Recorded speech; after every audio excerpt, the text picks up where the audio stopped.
इतरही घडामोडी. लोकमत वृत्तपत्र समूहाच्या लंडनमध्ये पार पडलेल्या ग्लोबल इकॉनॉमिक कन्व्हेन्शन कार्यक्रमात राज्यातील विविध मान्यवरांचा सन्मान करण्यात आला. यावर्षी MSRDCचे व्यवस्थापकीय संचालक अनिल कुमार गायकवाड यांना महाराष्ट्र रत्न पुरस्काराने सन्मानित करण्यात आले. अमृता फडणवीस यांच्या हस्ते हा पुरस्कार देण्यात आला. अनिल कुमार गायकवाड यांच्याच नेतृत्वाखाली समृद्धी महामार्गाचं काम पूर्ण करण्यात आलंय. त्यांच्या याच प्रदीर्घ सेवेबद्दल त्यांचा हा सन्मान करण्यात आला.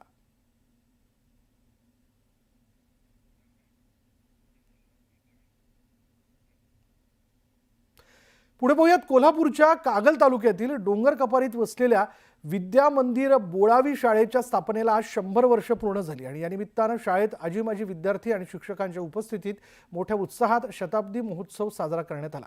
शाळा व्यवस्थापन समिती आणि ग्रामपंचायत बोळावीच्या वतीने विद्यार्थी आणि शिक्षकांना शुभेच्छा देत शाळेच्या प्रगतीचा आलेख मांडण्यात आला.